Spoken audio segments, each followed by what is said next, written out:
네, 오늘의 정치권 소식, 정치가 있는 저녁 정관은에서 장성철 공론센터 소장 그리고 김성환 시사평론가 두 분과 함께 얘기 나눠보겠습니다. 어서 오세요. 네, 네, 안녕하세요. 네.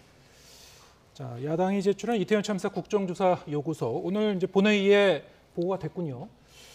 일단 이제 야3당 입장에서는 뭐 기정사실화 하고 있는데 국정조사의 추진을 지금 국민의힘이 이제 계속 반대하고 있어서 이것이 과연 여야 합의로 진행이 될지 아니면은 야당만으로 구성이 될지 여기에 따라서도 좀 이 국정조사 자체의 실효성이 좀 달라질 것 같죠? 어떻게 전망하십니까?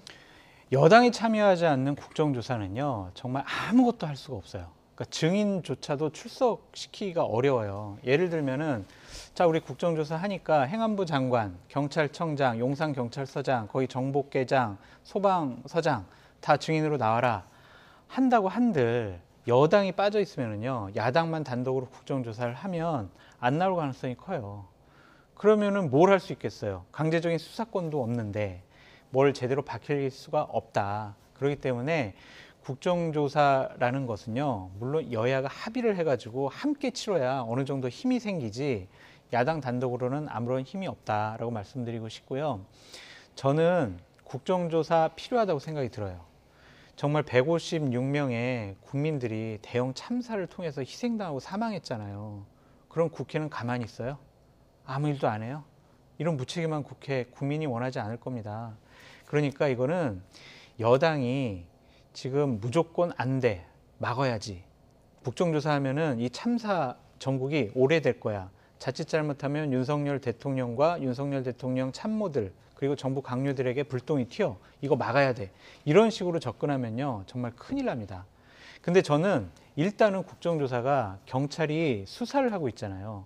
그 수사가 미진하거나 국민이 납득할 수 없는 수사 결과를 내놓으면 국정조사를 하는 게 맞다.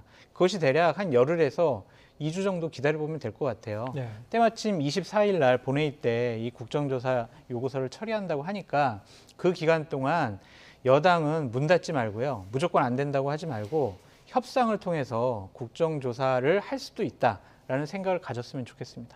국정조사에 대해서 여당은 반대를 하고 있고 대통령은 이제 일축을 했습니다만 결국에는 이제 필요할 것이다. 여론의 흐름도 이제 그쪽으로 갈 것으로 이제 보시는 것 같고 어떻게 보시는지요? 지금 한 2주 정도 남았단 말이죠, 협상의 기간이. 근데 저는 뭐 국정조사 결국은 할 수밖에 없을 것이다 이렇게 생각하고요. 네. 350명의 사상자가 발생한 이런 참사를 앞에 두고 국회가 그냥 경찰 수사하는 것만 지켜보라 이렇게 얘기하는 게 이게 말이 되겠습니까? 정치권이 최소한의 책임이 있다고 하면 최소한 국정조사를 하는 모습을 보일 필요가 있다 이렇게 생각하고요. 지금 이제 일의 순서를 자꾸 얘기를 하시는데요. 경찰이 수사하면 국정조사 못하는 건가요? 과거에도 그렇게 했나요? 그렇지 않았잖아요. 과거 참사 때도 뭐 경찰이 수사하고 검찰이 수사한다 하더라도 국정조사 다 이루어졌어요. 근데 지금 셀프 수사라는 얘기 벌써 나오고 있지 않습니까? 심지어는 위로는 안 가고 옆으로만 뻗는 수사라는 얘기까지 지금 나오고 있어요. 근데 위로는 못 가는 수사인데 그러면 행정적인 책임, 상황 관리에 대한 책임 이런 거는 누가 묻는 겁니까? 그럼 경찰이 거기까지 갈 수 있겠어요? 저번에 못 갈 것 같거든요. 근데 그거 지켜보고 그거 보고 난 다음에 그때 국정조사에도 늦지 않다 이렇게 얘기하는 것은 사실은 국정조사를 회피하기 위한 논리일 뿐이다 이렇게 생각하고요. 뭐 어떤 국민들이 사실은 지금 국정조사 야당만 하는 모습을 보고 싶겠습니까? 최소한 여당이 이런 부분에 대해서 책임성 있게 대처하는 모습을 보기를 기대하지 않을까 저는 그렇게 생각하고요. 사회적인 대형 참사가 났을 때 우리 세월호 참사도 마찬가지고 가습기 살균제 참사도 마찬가지인데요. 가습기 살균제의 경우에 한 4참위까지 구성해서 결국 나중에 결론까지 내는데 아직도 결론은 안 났는데요. 10년이 넘게 걸렸어요. 세월호 참사도 2014년에 발생하고 난 다음에 그 다음에 계속 진실규명 얘기가 끊이지 않았어요. 결국은 얼마나 진실규명 의지를 갖고 있느냐, 그 의지는 초기에 어떻게 정부가 대처하느냐 여기에 달려있는 거거든요. 근데 계속 지금 시간만 끌려고 한단 말이에요. 그럼 과연 현 정부에서만 이번 참사 원인 규명하고 끝날까요? 책임자들 현 정부에서 사법 처리로만 끝날 수 있겠습니까? 제가 볼 땐 다음 정권까지 가요. 더 큰 부담을 안게 되는 거란 말입니다. 그러니까 현 정부에서 나중을 생각한다고 하면 이제 국민들이 뭘 바라는지 좀 들여다보고 공감하고 이러면서 대처를 하는 모습을 보였으면 좋겠습니다. 네, 지금 두 분 다 국정조사의 필요성에는 뭐 100% 이제 공감을 하고 계신 것이고, 네. 다만 지금 이 정부에서는 몇 가지 이제 이유를 대고 있죠. 여기에 대해서 이제 부정적인 이유가 여권에서 대고 있는 것은 이제 경찰 수사가 진행되고 있기 때문에 그게 뭐 방해의 소지가 있다라는 뭐 이유도 되고 있고, 하지만 다른 한편에서는 지금 이 경찰 수사의 특수반의 수사의 중립성에 이제 의문이 계속 좀 제기되고 있는 상황이고, 그렇죠. 그리고 경찰 수사는 아무래도 이제 형사처벌을 목표로 하기 때문에 좀 좁게 수사할 수밖에 없죠. 그래서 전반적으로 보기 위해선 시스템을 보기 위해서 국정조사가 필요하다는 거 아니겠습니까? 어떻게 보십니까? 당연하죠. 국회에서 당연히 정책적으로 제도적으로 어떠한 미비점이 있었고 잘못된 것이냐 이거를 짚어볼 수가 있어요. 네. 그렇기 때문에 국정조사는 김성환 평론가님 말씀하셨던 것처럼 할 수밖에 없을 것 같아요. 그리고 국민적인 여론을 국민의힘이라는 집권 여당이 근본적으로 무조건 거부하기는 어려울 것 같아요. 주호영 원내대표도 자 협상안이 오면 살펴보고 협의를 해보겠다라고 얘기를 하잖아요. 그러니까 여지를 남겨두고 있는 것이다라고 말씀을 드리고, 변수는 대통령의 의중이에요. 오늘 얘기하셨잖아요. 국민들이 바라는 것은 경찰 수사 후에 송치가 되면 검찰에서 수사하는 것, 이거를 바라고 있을 거예요 라고 말씀을 하셨잖아요. 명백하게 나는 국정조사를 반대해 라는 사인으로 보여집니다. 그것을 거부하면서 집권 여당이 국정조사를 무조건 받아들일 수가 있느냐? 그건 상당히 어려울 것 같아요. 근데 이런 점은 대통령을 설득을 해야 되겠죠. 김성환 평론가님 말씀 잘 해주셨듯이 만약 이거를 미봉책으로 덮으려고 그러면요, 정말 오래 갈 것 같아요. 진상규명하자, 무엇이 잘못됐는지 처벌하자, 이런 얘기가 윤석열 정권 5년 내내 갈 수 있고 그 다음 정권에도 갈 수가 있어요. 네. 그래서 이번에 그냥 검찰과 경찰 수사로 이번 진상규명에 마침표를 찍어야지라고 생각을 하면 안 될 것 같아요. 네. 많은 여지를 넘겨두고 국정조사도 해야 되고요. 미진하면 특검도 해야죠. 그래서 제대로 된 수사를 통해서, 그리고 조사를 통해서 국민의 의혹을 한 점 없이 다 풀어야 된다. 유가족분들이 저런 진상규명이 제대로 안 되면 얼마나 가슴에 원한을 갖겠어요. 그러면은 또 그분들이 광화문에 천막 농성을 하시고 또 야당이 가서 참여하고 그렇게 되면은 이 참사가 윤석열 정권에는 큰 아픔으로, 아킬레스건으로, 그리고 정말 안 좋은 쪽으로 갈 수밖에 없어요. 그래서 무조건 막으려고 하면 안 된다라고 다시 한번 말씀드립니다. 국정조사뿐만이 아니고 특검 가능성도 열어놓고 봐야 그럼요. 된다. 네. 뭐 지금 이제 거듭 말씀드립니다만, 윤희근 이제 경찰청장이 국회에서 발언을 한 도중에 수사 과정에 대한 이제 보고를 받았다는 취지의 얘기를 함으로 해서 더 이제 중립성에 좀 특수본의 중립성에 좀 의문이 제기되고 있는 그런 상황이고요. 경찰이 뭐 수사 결과를 내놓는다고 하더라도 그것은 이제 객관성과 공정성에 대해서 국민들이 얼마나 공감할 수 있을까? 이건 좀 지켜봐야 될 것 같습니다. 어떻게 보십니까? 지금 경찰이 수사한다고 하더라도 국민들이 결론 내놓는다고 믿겠습니까? 네. 결국 안 믿는 거잖아요. 그러니까 초기에 참사가 발생했을 때 대통령과 또 책임을 가지고 있는 장관, 이런 사람들이 먼저 사과하는 모습을 보여야 할 필요가 있었던 게 바로 이런 거거든요. 진정성을 갖고 이런 문제에 대해서 책임지려고 하는구나 라고 하는 국민의 신뢰가 생겨야 그 다음에 어떤 거를 하더라도 그걸 믿게 된다는 거예요. 근데 그 순서가 다 뒤집힌 거 아닙니까? 근데 지금 경찰이 수사하고 있어요. 특수본 만들었다고 얘기는 하고 있는데요. 제가 옆으로 뻗어나가는 수사라고 말씀드렸잖아요. 네. 근데 소방하고 경찰이 대응하지 못하면, 대응한다 하더라도 그걸 총괄적으로 지휘할 수 있는 것은 컨트롤 타워 역할을 해야 되는 게 결국은 대통령실인 거예요. 김대기 비서실장은 뭐 중앙재난안전대책본부다 이렇게 어처구니 없는 얘기를 하고 있던데요. 그러니까 중앙재난안전대책본부는 태풍 올 때 미리 구성하고 준비하고 기다렸다가 하는 거고, 사회적 참사가 발생했을 때 참사 사후 대처를 어떻게 할 것인지에 관한 문제에 집중할 수밖에 없는 임의적 기구인 거예요. 근데 어떻게 여기서 컨트롤 타워 역할을 합니까? 그러니까 원래 사고가 터질 걸 미리 다 알고 있다는 얘기예요? 그거 아니잖아요. 그러면 그 모든 것들 문재인 정부에서 국가위기관리센터에서 했던 거, 국정상황실에서 하든가 안보실에서 하든가 해야 되는 거잖아요. 근데 지금 경찰 수사는 거기까지 안 가고 있는 거 아닙니까? 하다못해 행안부까지도 안 올라가요. 행안부 장관 지금 뭐 했는지도 몰라요. 지금 참사할 때. 그런데 위로는 전혀 안 가는 이런 수사에 대해서 수사 결과 아무리 내놔봐야 국민들이 어떻게 믿을 수가 있겠습니까? 그러니까 결국은 나중에 가서 또 할 일을 지금 하고 있는 거다. 대통령 한 명 보고 그 심기 거스르지 않기 위해서 이런 방식으로 국정을 운영하게 되면 나중에 가서 더 큰 후과를 맞을 수 있다. 이 사실을 왜 저는 모르는지 이해를 못하겠습니다. 네. 자, 이 이태원 참사의 진상규명 방법을 둘러싸고 이런저런 얘기가 지금 오가고 있는 가운데 오늘 이제 또 다른 문제로 정치권에서 이제 갑론을박이 이어졌죠. 대통령실이 윤석열 대통령이 동남아 순방 일정에 MBC 취재진에 전용기 탑승을 불허를 했습니다. 그래서 논란이 커지고 있는데요. 윤석열 대통령은 중요한 국익이 걸려 있어서 그렇다 이런 입장을 밝혔고 여야 사이에는 이제 언론 탄압이다 아니다 여러 가지 이제 공방이 벌어졌습니다. 어떻게 보셨습니까? 대통령께서 좀 생각을 바꾸시는 게 좋을 것 같다라는 생각이 들어요. MBC가 상당히 편파적인 보도를 했다라고 느낄 수가 있죠. 제가 생각해도 그래요.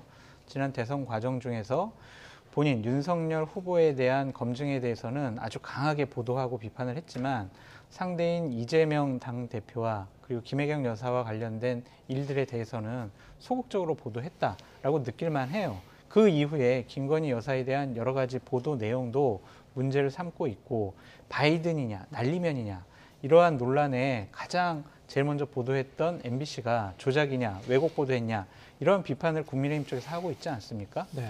그거는요 고발을 통해서 고소고발을 통해서 해결할 수가 있고요. 또 언론중재위원회 제소를 통해서 해결할 수 있는 법적인 제도적인 절차가 보장되어 있습니다. 그런데 쟤네들 조작 왜곡 방송했고 바로잡지 않았어. 사과도 안 했어. 그렇기 때문에 취재를 제한할 거야. 이건 다른 부분인 것 같아요.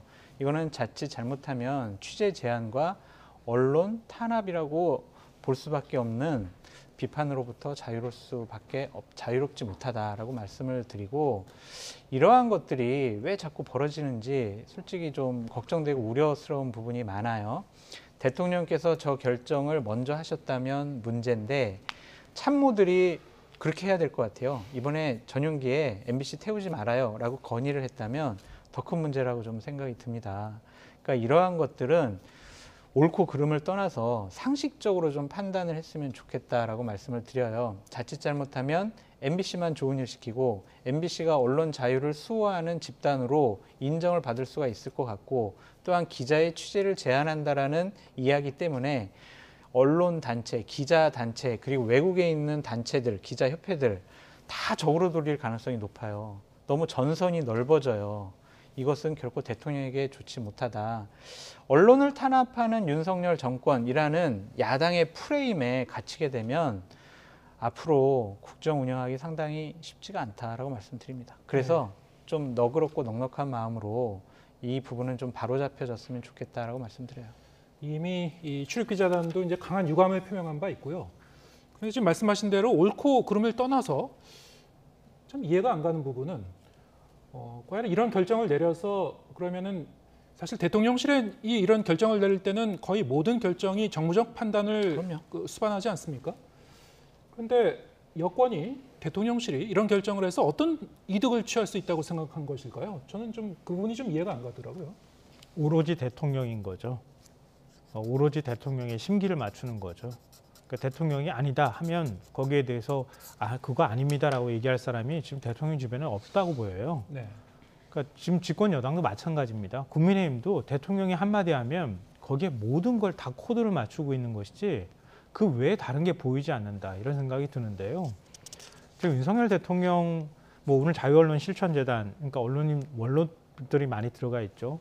거기서도 성명 낸 걸 보면 윤석열 대통령의 철학이 뭐냐 이렇게 묻고 있어요. 제가 윤 대통령이 과거에 언론과 관련해서 어떤 발언을 했는지 오늘 찾아봤어요. 찾아봤더니 아마 윤 대통령이 본격적으로 언론과 관련해서 발언하기 시작한 게 언론중재법 처리 문제 때문이었던 것으로 기억하는데요. 그때 위헌 소송 등 대국민 투쟁하겠다고 얘기를 했어요. 네. 범국민 투쟁하겠다고 얘기했어요. 그리고 난 다음에 고발 사주 사건 터지고 나니까요. 소형 언론사는 망할 수 있게 해야 된다는 식의 얘기를 했어요. 이 대통령이 언론관이야? 많은 사람들이 깜짝 놀랐죠. 그러고 난 다음에 또 바이든 날리면 이 발언 또 나오고 그렇게 했던 거예요. 그리고 MBC라고 하는 특정한 언론사를 찍어서 그 언론사가 모든 책임을 다 가지고 있는 것처럼 이렇게 막 몰아갔단 말이에요.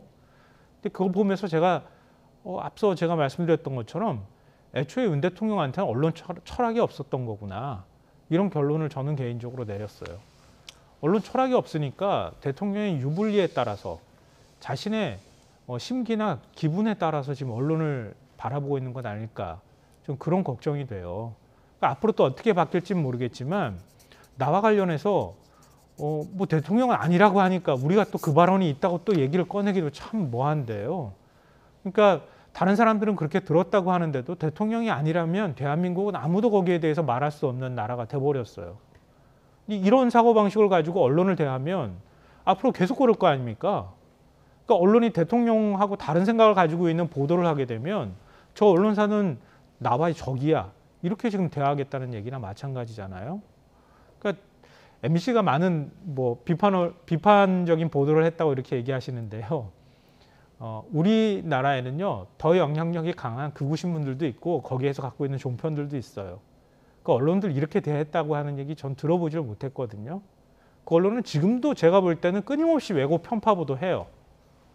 그러니까 기본적으로 언론 표현의 자유에 관한 영역은 뭐 하다못해 미국에서 폭스 TV가 있고 CNN이 있는 것처럼 국민들이 여론 공론장에서 받아들여서 소화할 수 있도록 하는 게 그게 표현의 자유잖아요. 언론의 자유이기도 하고. 근데 어느 한쪽을 배제하는 거는 내가 그걸 할 수 있다고 하는 착각이 없고서는 불가능한 일이거든요. 네. 지금 윤 대통령의 생각은 딱 그 수준에서 머물러 있는 거 아닌가 생각합니다. 저는 더 큰 문제는 국민의힘 의원들과 지도부라고 보여져요. 대통령께서 저런 판단을 하시면 이거는 좀 옳지 않은 것 같습니다. 다르게 좀 생각해 보시면 어떨까요? 라고 건의도 하고 설득도 하는 모습을 보여야 되는데 대통령이 한마디 하니까 돌격 앞으로, 이런 식의 모습을 보이고 있거든요. 정진석 비대위원장은 비판을 했죠. 김대중 정권 때는 청와대에 출입을 정지시켰다. 노무현 정권 때는 기자실에 대못을 박았다. 이렇게 얘기를 하잖아요. 그거 국민의힘 당시 계열의 의원들이 다 비판하고 반대했어요. 그런데 그것을 그대로 따라서 해요. 이것은 옳지 않은 것 같아요. 비판을 했으면, 잘못됐다고 얘기를 했으면 그러한 잘못을 되풀이하지 않는 것이 더 중요하다. 네. 그런 모습을 보기 위해서 국민들께서는 정권 교체를 해주셨던 것이다 라고 말씀드리고 싶습니다. 지금 윤석열 대통령이 취임한 지 이제 6개월이 됐습니다. 6개월이 됐고 사실 이제 임기의 한 10분의 1 정도 지난 셈입니다만 사실 이제 초반부가 상당히 좀 중요한데요. 네, 전반적인 어떤 국정 기조를 이제 확립을 하고 국정 동력을 찾아서 아주 강한 정책 드라이브를 해야 될 시기인데 정말 여러 가지 일이 많았죠. 최근에 이제 이태원 참사로 인해서 이 윤석열 대통령의 리더십이 이제 시험대에 올랐다는 얘기도 나오고 있고 어떻게 보면은 이제 국정 기조의 어떤 전환을 좀 꾀해야 될 때가 아닌가 싶기도 한데 지금 말씀하신 대로 전반적인 이제 기조는 계속 가고 있는 것 같고 어떻게 보십니까? 최근에 대통령 지지율을 보면은 이태원 참사 이후 또 뭐 크게 흔들리진 않은 것 같습니다. 어떻게 보셨습니까? 근데 30% 내외의 지지율을 기록하는 것을 갖고 대통령이나 대통령실이 안도를 하거나 야, 더 떨어지지 않았으니까 다행이야 라고 생각하면은 큰 잘못이다. 오히려 더 독이 될 것이다. 그렇죠. 네. 30% 내외라는 것은 자신들을 계속 지지해왔던 강력한 지지층만 지지하는 거거든요. 네. 저 여론조사에서는 저 긍정평가, 부정평가, 저 여론조사를 보면 안 돼요. 중도층은 어떻게 생각을 하느냐, 지지정당 없음층은, 무당층은 어떻게 생각하느냐, 그분들의 여론은 어떠한가, 그것을 중점 들여 봐야 합니다. 저 여론조사를 쭉 세부내역적으로 보면은요, 중도층과 지지정당 없는 그런 층들에서는 대략 70% 내외에서 부정평가를 하고 있어요. 그럼 어떤 문제가 생기느냐, 대통령은 앞으로 선거를 안 치러요. 하지만 국민의힘은 선거를 치러야 되잖아요. 2024년 총선이 있습니다. 중도층의 70%가 반대하는 대통령의 정당을 국민들이 선택을 하겠냐고요. 그럼 수도권과 충청권에 있는 국민의힘 후보들은 당선될 수가 없어요. 이러한 상황을 왜 국민의힘에 있는 의원들은 인식을 못하고 있는 것이냐. 저 여론조사를 봤을 때 국민의힘 의원들은 상당히 위기감을 느껴야 한다라고 말씀드리고 싶습니다. 아무튼 이제 부정평가는 한 60%대 이제 고착화되고 있는 것 같습니다. 어떻게 보셨습니까? 취임 6개월에 대한 평가와 연결되어 있는 것 같아요. 네. 네, 그러니까 제가 그 대선 직후부터 3월 9일부터 메모를 계속 이렇게 남긴 파일이 있는데요. 한 240페이지 정도 되는데 그걸 다시 처음부터 이렇게 읽어보기 시작했어요. 아, 윤석열 정부에서는 어떤 것들을 했을까. 근데 그러면서 그 어느 그 칸에다가 제가 적어놓은 메모가 있었는데요. 초보의 실수는 자기가 고수라고 착각하는 것이다. 아, 이 말이 맞구나 이렇게 생각을 해서 지금 말씀드리는데요. 그러니까 윤석열 대통령이 용산 이전을 공식화한 게 3월 20일입니다. 찾아보니까. 그 청와대는 발 한 발도 들이지 않겠다고 해가지고 그때부터 윤 대통령의 좋게 평가하시는 분들은 리더십이라고 얘기했겠지만 대통령의 리스크가 발생하기 시작했어요. 그리고 대통령 부부의 리더십이 됐고요. 그 다음에 대통령의 문자, 대통령의 출근길 문답 발언, 그리고 해외 나가서 진짜 48초 동안 만났던 것을 정상회담이라고 한다든가 이런 일들이 끊임없이 지금까지 반복돼 왔습니다. 결국 윤 대통령으로 모든 게 모이긴다는 걸 다시 한번 저는 깨닫게 됐어요. 네. 그러니까 근데 윤 대통령 바꿀 수 없잖아요. 대통령 인식을 바꾸지 않으면 이런 정치 행태가 바뀌지 않을 텐데 그러면 어떻게 할 것인가. 야당하고 협치하는 것도 아니고 야당 당대표 이른바 쫓아내기 위해서 넉 달 동안 싸웠어요. 여당 내에서. 국정 운영이라는 게 없어요. 그러니까 왜 제가 이 과거를 찾아보게 됐냐면 미래에 대한 희망이 없기 때문이에요. 그러니까 윤석열 표 정책이나 아니면 윤석열 정부에서 추구하는 미래, 철학은 무엇이야? 라고 할 만한 게 아무것도 전 기억 남는 게 없어요. 그나마 남는 게 자유예요. 취임식 때 35번 얘기하고 광복절 경축사에서 33번 얘기하고요. 그렇게 했던 자유도 지금 언론 표현의 자유 때문에 윤석열 차로 한번 무너지고 지금 MBC 동행하지 말라고 얘기하는 걸로 또 한번 무너졌어요. 그러니까 윤석열 정부의 자유는 그냥 시장의 자유인 것 같아요. 시장의 자유 중에서도 재벌의 자유만 얘기하고 있는 거다. 그러니까 이렇게 해가지고 국민들이 여기에 어떤 공감을 표현하고 윤석열 정부에 기대를 하고 지지를 표현할 수 있겠습니까? 그러니까 정말 뭐 이번 참사 나고 난 다음에 많은 분들이 얘기하는데요. 다시 대한민국이 전진하는 게 아니라 퇴보하고 있는 것 같다. 이런 생각을 저는 지울 수가 없습니다. 네, 뭐 두 분의 말씀을 종합해 보면은 이 장 소장님 말씀도 중도층의 이제 이 여론이 굉장히 중요하다. 그리고 국민들이 좀 더 기대하고 희망을 가질 수 있는 뭐 그런 이 국정 운영이 중요한데 지금 그런 것이 이제 안 보이고 있다. 쓴소리를 해주셨습니다. 6개월 맞은 윤석열 정부 앞으로 이제 임기는 굉장히 많이 남아 있으니까요. 네. 앞으로는 좀 어떻게 이 국정 운영이 전개되는지 잘 지켜봐야 될 것 같습니다. 장성철 공론센터 소장, 김성환 시사평론가 두 분과 함께했습니다. 고맙습니다.